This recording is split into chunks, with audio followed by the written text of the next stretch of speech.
Praise the Lord, my brothers and sisters. I bring you in the holy and precious name of Jesus Christ. Sorry for the delay.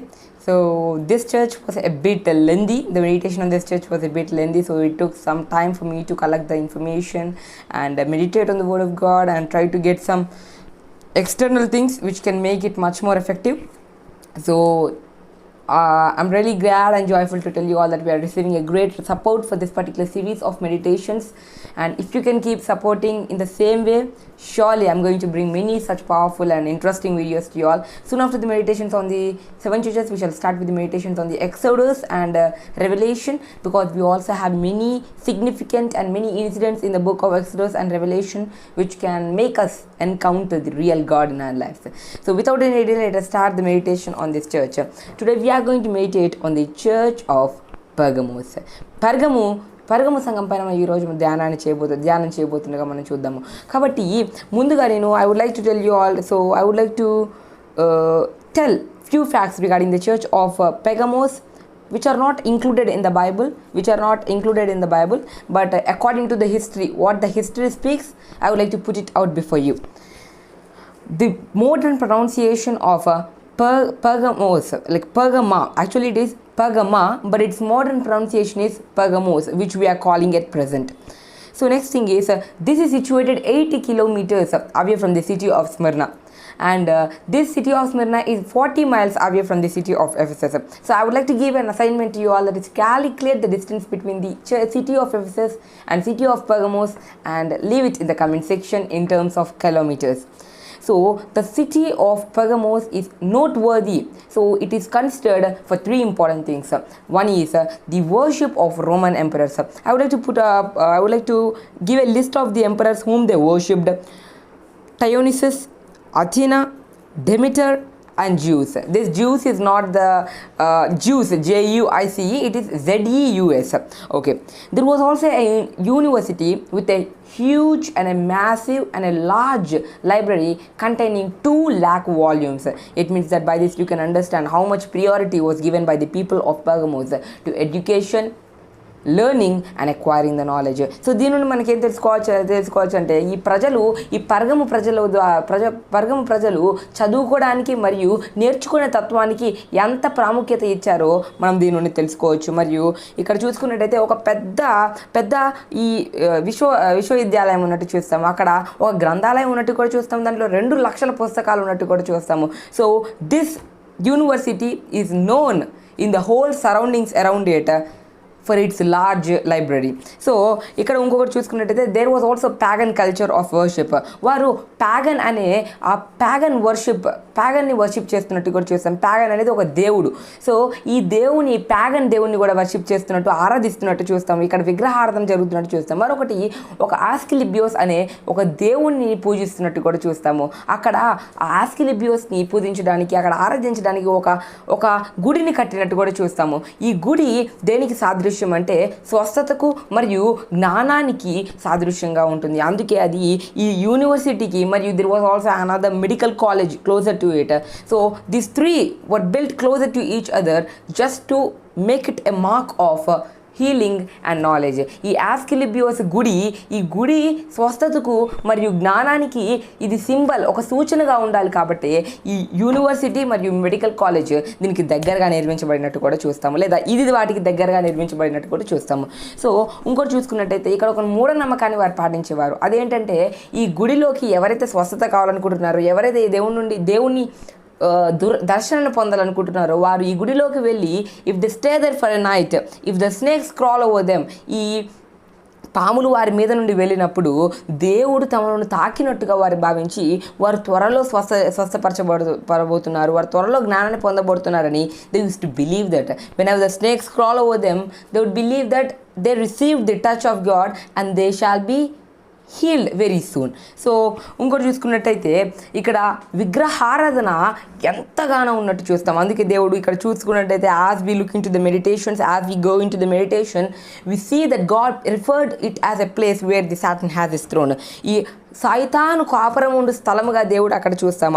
ఎందుకంటే ఇక్కడ ఎంతగానో విగ్రహారాధన జరిగినట్టు కూడా చూస్తాము. మరియు ఇక్కడ ఇంకొక స్పెషల్ థింగ్ ఏంటంటే, దేర్ వాస్ ప్రొడక్షన్. ఇక్కడ that was parchment production on a large scale. ఇక్కడ ఒక యూనివర్సిటీ ఉంది, ఆ యూనివర్సిటీలో ఒక లైబ్రరీ ఉంది, దాంట్లో 2 లక్షల పుస్తకాలు ఉన్నట్టు చూసాం. So the people were trying to preserve the history, preserve the knowledge, preserve the wisdom in the books. So they had a great need of books and papers. కాబట్టి parchment production was there on a large scale. అక్కడ parchment production అనేది అయితే చూస్తారు. పాచ్మెంట్ production అనేది ఏంటంటే ఈ జంతువుల చర్మాల నుండి కాగితాన్ని తయారు చేయడమే పాచ్మెంట్ ప్రొడక్షన్ చూస్తాం. ఇక్కడ ఈ ప్రదేశంలో ఆ పాచ్మెంట్ ప్రొడక్షన్ ఇంక ఎక్కువ మొత్తంలో ఉన్నట్టుగా చూస్తాము. ఇంకోటి చూసినట్టయితే in this city where there was business and industrial development, besides idol worships, superstitions, beliefs, and there was also a church named Pergamum who stood strong for God. ఈ సిటీలో, ఈ పట్టణంలో వారికి ఉన్న మూఢనమ్మకాలు, వారికి ఉన్న నమ్మకాలు, వారు చేస్తున్న ఆ విగ్రహారాధనకి ఇవే కాకుండా వారిలో ఎంతగానో ఇండస్ట్రియల్ మరియు బిజినెస్ డెవలప్మెంట్ వాళ్ళలో ఉన్నట్టు చూస్తాము. ఆ పరిస్థితుల్లోనే ఒక సంఘం ఇక్కడ వెలిసినట్టుగా చూస్తాము. అదేంటంటే పెర్గము సంఘము. ఆ సంఘము వారి చుట్టూ ఎంతగా వారు డిస్ట్రాక్ట్ చేయబడుతున్న, చుట్టూ ఎన్ని పాపపు కార్యాలు జరుగుతున్నా కూడా వారు దేవుని కొరకు దృఢంగా మరియు బలవంతంగా నిలిచినట్టు చూస్తాము మనము. సో పెర్గమోస్ అనే పదానికి మీనింగ్ ఏంటంటే రాజీ పడిన సంఘము. మనము చూద్దాము. As we going to the meditation let us see why the church of Pergamos was compromised with the world. ఇక్కడ ఈ పెర్గము సంఘము లోకంతో ఎందుకు రాజీ పడింది అనే విషయాన్ని కూడా మనం చూద్దాము. సో ఫస్ట్ ఏంటంటే address to a particular congregation. ఎవరికైతే రాయబడుతుంది, to whom was it being return అని చూసినట్టయితే it was being return to the church of Pergamos. రెండోది ఏంటంటే డిస్క్రిప్షన్ ఆఫ్ జీసస్. బైబుల్లో చూసినట్టయితే 7 లెటర్స్ ఉన్నాయి. 7 లెటర్స్లో దేవుడు God try to introduce himself to the church in 7 different and specific ways. So ఇక్కడ చూసుకున్నట్టయితే దేవుడు ఏం చెప్తాడంటే రెవల్యూషన్ ప్రకటన 2వ అధ్యాయం 12వ వచనంలో చూసినట్టయితే these things Seth he which have the sharp sword with 2 edges.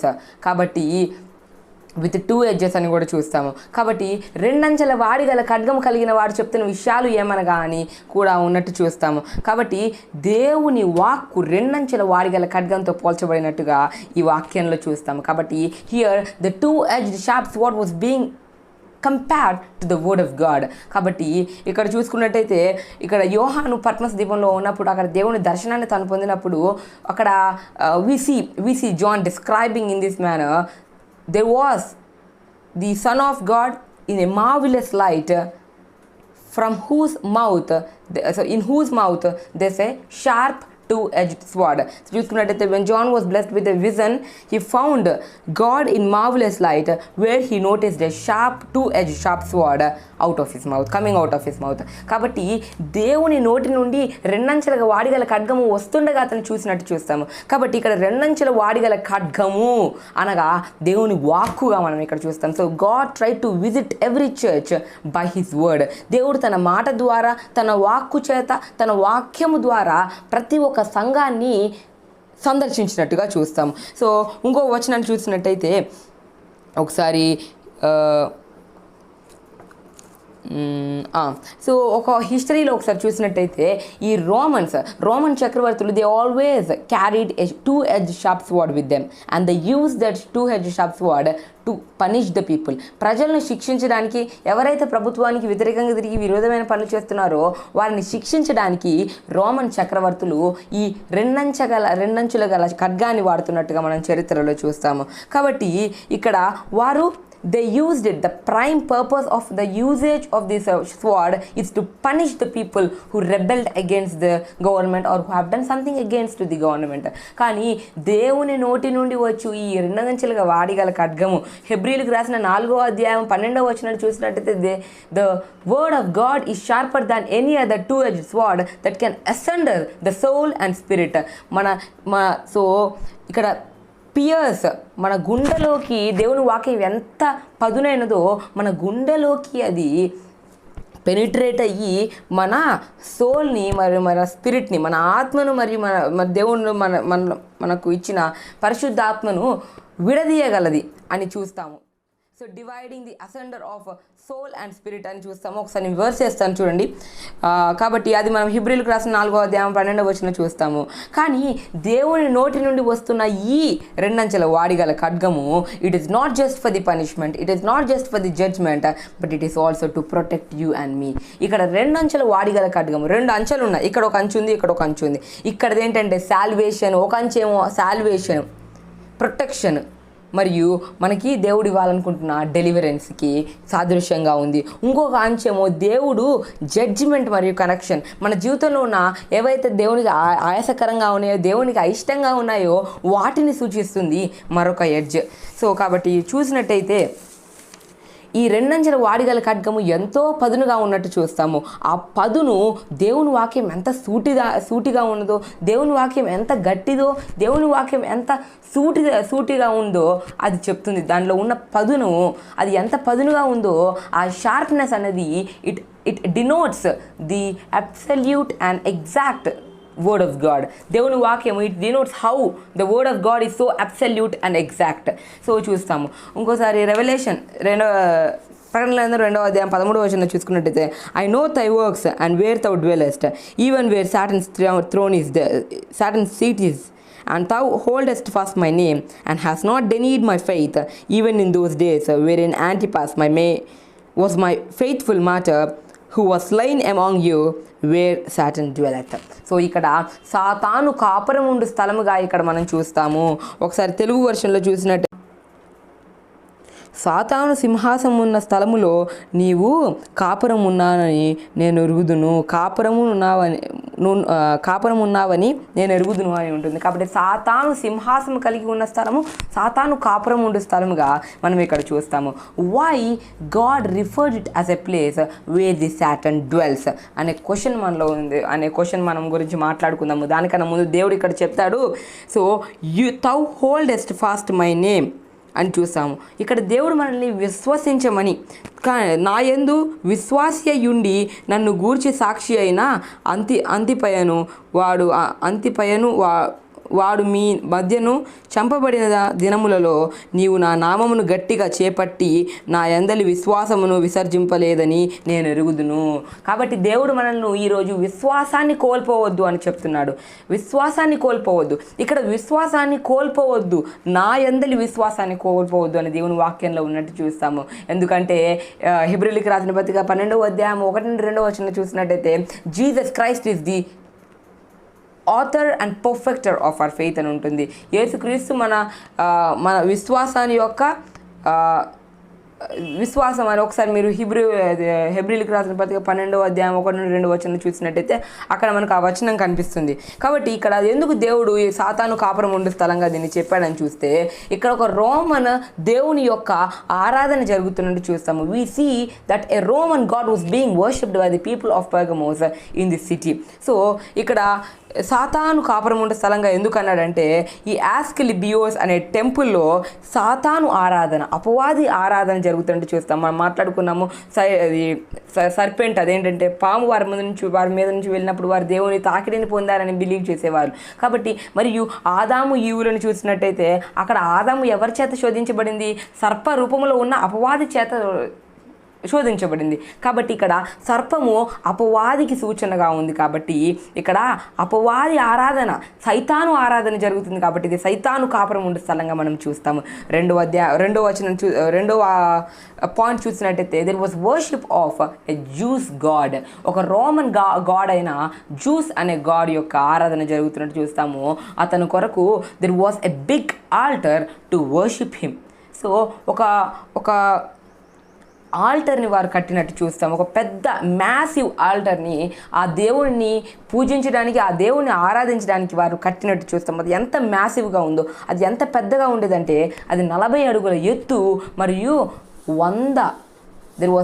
100 square feet of area, 40 అడుగుల ఎత్తు మరియు 100 స్క్వేర్ ఫీట్ ఏరియా కలిగి ఉన్నట్టు కూడా చూస్తాం మనం ఇక్కడ. ఎందుకు? Why it was built so massive, why it was built so big. So ఎందుకు అది అంత పెద్దగా నిర్మించబడిందంటే it was build so massive just to bring about a feeling among the people that he is the magnificent God.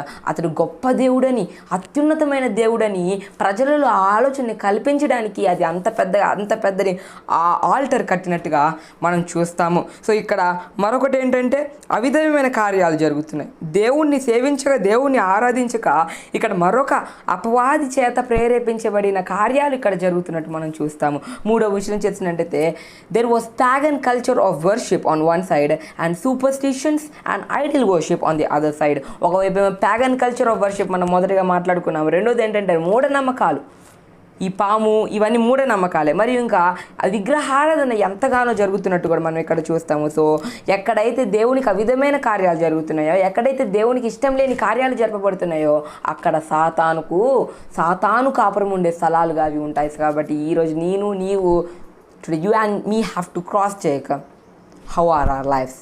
ఈరోజు మన జీవితాలు ఎలా ఉన్నాయి? So are they as the throne of the Satan or are they as the place where God is enthroned? So దేవుడు సింహాసనం కలిగి ఉన్న జీవితాలుగా మనవి ఉన్నాయా? Are lives are as the lives where God is enthroned, లేదా సైతాను కాపురం ఉండే స్థలాలుగా మన జీవితాలు ఉన్నాయో చూస్తాం. ఎక్కడైతే సినిమా పాటలు, ఎక్కడైతే సినిమా ఇంకా మరి ఎన్నో కార్యాలు జరుగుతాయో, ఎన్నెన్నో దేవునికి ఇష్టం లేని కార్యాలు జరుగుతాయో అక్కడ సైతాను యొక్క ఇన్ఫ్లుయెన్స్, ప్రభావం ఉన్నట్టు చూస్తాము. అవి సైతాను కాపురం ఉండే స్థలాలుగా ఉన్నాయి. కాబట్టి ఇక్కడ ఎంతగానో దేవునికి ఇష్టం లేని పనులు జరపబడుతున్నాయి. కాబట్టి సైతాను కాపురం ఉండే స్థలంగా it is definitely the place where the Satan has a throne. కాబట్టి ఇక్కడ అంతిపాసు అనే ఒక వ్యక్తి దేవుని కొరకు హతసాక్షి అయినట్టు చూస్తాము. విశ్వాసం కలవాడే హతసాక్షి అయినట్టు చూస్తాము. ఈ అంతిపాస్ అనే వ్యక్తి ఎవరంటే he was actually a dentist. So he was actually a dentist. ఇప్పుడు ఉన్నంత అడ్వాన్స్ టెక్నాలజీ అప్పుడు లేకపోయినా, అడ్వాన్స్డ్ మెడికల్ అసిస్టెంట్స్ అప్పుడు లేకపోయినా కూడా somehow he managed, somehow he was able to become a dentist and a physician. And ఒక ఫిజిషియన్గా ఉన్నట్టు చూస్తాము. ఈయన ఇక్కడ ఒక మెడికల్ కాలేజ్ ఉన్నట్టుగా చూస్తాము. అక్కడ ఈ డెంటిస్ట్గా పనిచేస్తున్నట్టు చూస్తాము. యాస్కిలిబియోస్ అనే టెంపుల్ దగ్గర ఒక మెడికల్ కాలేజ్ ఉంటుంది. అక్కడ ఈయన డెంటిస్ట్గా he worked as a dentist cum physician there. కాబట్టి ఇక్కడ అంతిపాసు ఎందుకు హతసాక్షిగా చేయబడ్డాడంటే అతని దగ్గరికి వస్తున్న ప్రజలు అక్కడ ఈ పళ్ళ బాధతో లేదా డెంటిస్ట్ అని ఆయన దగ్గరికి వచ్చిన వారందరికీ దేవుని పరిచర్య చేస్తూ దేవుని వాక్యాన్ని తెలియజేస్తున్నాడు. కాబట్టి ఇక్కడ రోమన్ ప్రభుత్వానికి వ్యతిరేకంగా పనిచేస్తున్నాడు. కాబట్టి what was done, he was made a martyr, he was killed. So అతను చంపిన విధానాన్ని చూసినట్టయితే మనకే ఎంతగానో బాధేస్తుంది. The way he was killed really melts our heart. చూసినట్టయితే ఇతడు దేవుని వాక్యాన్ని తన దగ్గరకు వస్తున్న పేషెంట్స్కి చెప్తున్నప్పుడు the Roman government somehow noticed it and it has announced a death sentence onto him. మరణ శిక్షను విధించినట్టు చూస్తాము. మరణ శిక్ష ఏంటంటే ఒక బుల్ పనిష్మెంట్. ఒకసారి మీరు పిక్చర్ వేస్తాను, అది చూడండి. ఈ బుల్ పనిష్మెంట్ ఇక్కడ మీకు పైన కనిపిస్తున్న ఆ ఓపెన్ ఆ క్యాప్ దగ్గర నుంచి మనుషుల్ని లోపలి పంపించి అక్కడ వారిని పరుండబెట్టి కింద నుండి వారికి మంట పెట్టినట్టు విధంగా చూస్తాము. కింద నుండి అగ్ని రగులుతుండగా ఆ బుల్ ఇత్తడితో అయినా లేదా ఇనుముతో చేయబడిన బుల్ రెడ్ హాట్ అయ్యే వరకు దాన్ని కాల్చి వేస్తున్నప్పుడు లోపల ఉన్న ఆ వ్యక్తి పరిస్థితిని మనం చెప్పాల్సిన అవసరం లేదు. తన చర్మం అంతా ఊడిపోయి ఎంతగానో ఉక్కిరయ్యి ఎంతగానో ఉన్న వేడిని భరించలేక తను ప్రాణాలు కోల్పోతాము. ఆ విధంగా ఈయన హతసాక్షిగా చేయబడ్డానని చూస్తాము. ఈ అంతిపాస్ అనే పేరుకు అర్థం ఏంటంటే అగెయిన్స్ట్ ఆల్, అన్నిటికీ విరోధి అన్నట్టుగా చూస్తాం. అన్నిటిని వ్యతిరేకించేవాడు అని చూస్తాం. ఎందుకు అన్నిటిని వ్యతిరేకించేవాడు అంటే దేవునికి అయిష్టమైన కార్యాలు ఈ పట్టణంలో జరుగుతున్నాయి కాబట్టి అతడు వాటికి వ్యతిరేకంగా నిల్చునేవాడు. కాబట్టి అతనికి అంతిపాస్ అనే పేరును మనం బైబిల్లో చూస్తాము. దేవునికి అవిధేయమైన కార్యాలు జరుగుతున్నప్పుడు వాటికి వ్యతిరేకంగా ఉండి వాటికి విరోధంగా నిల్చున్నాడు. కాబట్టి ఇతనికి అంతిపాసు, అగెయిన్స్ట్ ఆల్ అనే పేరు ఉండేట్టుగా చూస్తాము. సో ఇంకోటి చూసినట్టయితే ఇంకోటి ఏంటంటే ఇక్కడ God was not only God was not only focused on the people who are standing for him. God was not only pleased with the people who are working for him. కానీ దేవుడు ఆ ప్రజలలో ఉన్న కొద్ది మంది చెడు ప్రభావంలో, సైతాను ప్రభావంలో మరియు దేవునికి అవిధేయమైన కార్యాలు చేయుచు ఉన్న వారిని కూడా దేవుడు వాక్యములో ఆ ప్రజలను, ఆ సంఘములో ఉన్న ప్రజలను అప్రమత్తం చేసినట్టు చూస్తాము. So God was making the people of church of Pergamos alert about those who are working against God. దేవునికి వ్యతిరేకంగా నడుచుకుంటున్న వారిని బట్టి కూడా వారిని అప్రమత్తులు చేసినట్టుగా చూస్తాము. ఒకసారి ఒకసారి చూసినట్టయితే రెండో అధ్యాయంలోనే ఒకసారి చూసినట్టయితే మనకి ఇక్కడ, but I have a few things against three, because thou hast dared them that hold the doctrine of Balaam, who taught Balak to cast a tumbling block before the children of Israel, to eat things sacrificed unto idols, and to commit fornication. ఆయనను నేను మీ మీద కొన్ని తప్పిదములను మోపవలసి ఉన్నది, అవేవనగా విగ్రహములకు బలి ఇచ్చిన వాటిని తినునట్లును జారత్వము చేయునట్లును ఇశ్రాయేలీయులకు ఉరియొడ్డుమని బలాకునకు నేర్పిన బిలాము బోధను అనుసరించిన వారు మీలో కొందరు ఉన్నారు. ఎందుకంటే చెడు ప్రభావం కొందరిలో ఉన్నప్పుడు మంచి ప్రభావము, మంచితనము కన్నా చెడు మరింత తొందరగా స్ప్రెడ్ అయిపోతున్నట్టు చూస్తాము. అందుకే ఈ లోకంలో మంచితనం కన్నా పాపమే ఎక్కువ ఉన్నట్టు చూస్తాము. The spread rate of goodness is very much lower than that of the sin. So ఈ పాపం అనేది తొందరగా స్ప్రెడ్ అవుతుంది. కాబట్టి God was making the people alert about them. So ఇక్కడ బిలాము బోధనను అనుసరించి వాళ్ళు మీలో కొందరు ఉన్నారు అని దేవుని వాక్యం చెప్తున్నట్టుగా చూస్తాము. బిలాము బోధ అనగా ఏంటంటే, ఒకసారి మనము ఇక్కడ బిలాము అని చూస్తాము. బలాకు ఎవరంటే ఇక్కడ Balak is the king of the country. మనం బైబిల్లో చూసినట్టయితే ఇశ్రాయేల్ జనాంగం వారి దేశం మీద నుంచి వెళ్తున్నప్పుడు వారి దేశం మీద నుంచి వెళ్ళడం వారికి ఇష్టం లేదు కాబట్టి ఈ బిలామును అతడు ఏమని చెప్పాడంటే, ఈ బిలామును ప్రవక్తగా వారు నమ్ముతారు. ఎందుకంటే అతడు కొన్ని దేవునికి సంబంధించిన ప్రవచనాలు చేశాడు కాబట్టి బిలాము ప్రవక్తగా చూస్తాము. ఆ బిలాము ప్రవక్త దేవుని ప్రజలకు సహాయకరంగా, దేవుని ప్రజలకు దీవెనకరంగా ఉండకుండా వారికి ఉరియొడ్డినట్టుగా మనం దేవుని వాక్యంలో చూస్తాము. ఏం చేశాడంటే వారిని శపించినట్టుగా మనం చూస్తాము. వారు దేశం మీద నుంచి వెళ్తున్నప్పుడు వారిని శపించినట్టుగా మనం చూస్తాము. ఆ శాపాలన్నింటినీ దేవుడు ఆశీర్వాదాలుగా చేసినట్టు కూడా చూస్తాము. కాబట్టి ఇక్కడ బిలాము అనే వ్యక్తి దేవునికి అవిధేయమైన కార్యాలు చేస్తున్న వ్యక్తిగా ఉన్నాడు. ఈ బిలాము బోధ ఏంటి అని చూసినట్టయితే, విగ్రహాలకు అర్పించబడిన eating the food that is sacrificed on to the idols.